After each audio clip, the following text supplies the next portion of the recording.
Shalom saudara yang terkasih dalam Tuhan. Start with God hari ini terambil dari Amsal 14 ayat 30. Ketenangan hati. Hati yang tenang menyegarkan tubuh, tetapi iri hati membusukkan tulang. Hal ini menarik buat saya. Bicara tentang ketenangan hati, Alkitab jelas hati yang tenang menyegarkan tubuh, tetapi iri hati membusukkan tulang. Kalau dalam terjemahan yang lain, bahasa Indonesia masa kini, hati yang tenang itu menyehatkan badan. Iri hati bagaikan penyakit yang mematikan. Kalau tadi hati yang tenang menyegarkan tubuh kita jadi segar. Yang kedua justru hati yang tenang itu menyehatkan badan kita. Nah, tetapi sebaliknya kalau iri hati itu membusukkan tulang. Bahkan di dalam terjemahan yang barusan saya katakan, iri hati bagaikan penyakit yang mematikan. Kalau kita lihat dari ayat ini jelas, hati yang tenang atau hati yang iri. Bagaimana sikap kita hari-hari ini?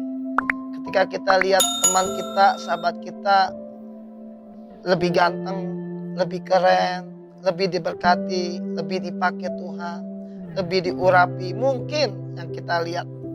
Kan orang suka bilang tuh rumput tetangga jauh lebih hijau dibanding rumput sendiri. Nah, seringkali kita lihat orang lain tuh lebih wah, lebih hebat, lebih ini. Hari ini Tuhan ingatkan, hati yang tenang menyegarkan tubuh, tetapi iri hati membusukkan tulang. Sebaliknya juga di terjemahan lain dikatakan hati yang tenang itu menyehatkan badan, tetapi iri hati bagaikan penyakit yang mematikan. Jadi kalau ada orang-orang yang maaf mungkin seringkali sakit, lemah, kondisinya mungkin seringkali betul. Kalau dalam suatu pelayanan suka ditanya, ada sakit hati enggak? Ada amarah enggak? Ada kebencian enggak? Ada ganjelan enggak? Itu yang harus diselesaikan. Nah, ini penting.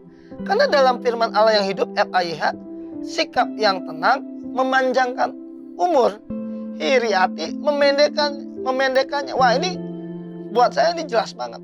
Kalau orang yang tenang, gak iri, gak cemburu, gak jealous, nyantai, rileks, tenang aja.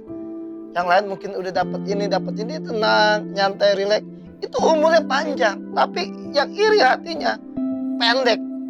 Kenapa? Pasti pikirannya kalut. Wah, gimana ya saya bisa punya ini. Kadang-kadang jalan pintas. Dia korupsi, atau dia nipu, atau dia seperti itu.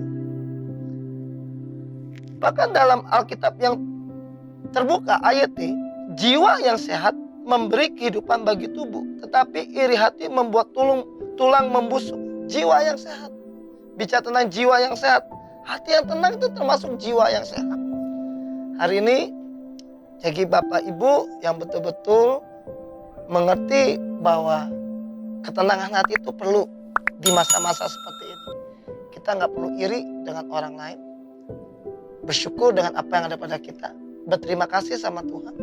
Kalau kita masih bisa hidup, masih bisa makan, masih bisa bekerja, masih bisa melayani, masih bisa berdoa, itu adalah anugerah Tuhan. Jangan lupa like, comment, dan subscribe channel ini. Jangan lupa berdoa, baca Alkitab selalu karena Tuhan Yesus akan segera datang. Tuhan, biarkanlah kami memiliki hati yang tenang hari-hari ini. Ketenangan hati itu menyehatkan kami, menyegarkan kami, memanjangkan umur kami. Berkati Tuhan dengan kedamaian, sukacita, dan damai sejahtera pada Allah. Kami bersyukur di dalam nama Tuhan Yesus kami mengucap syukur. Haleluya. Amin.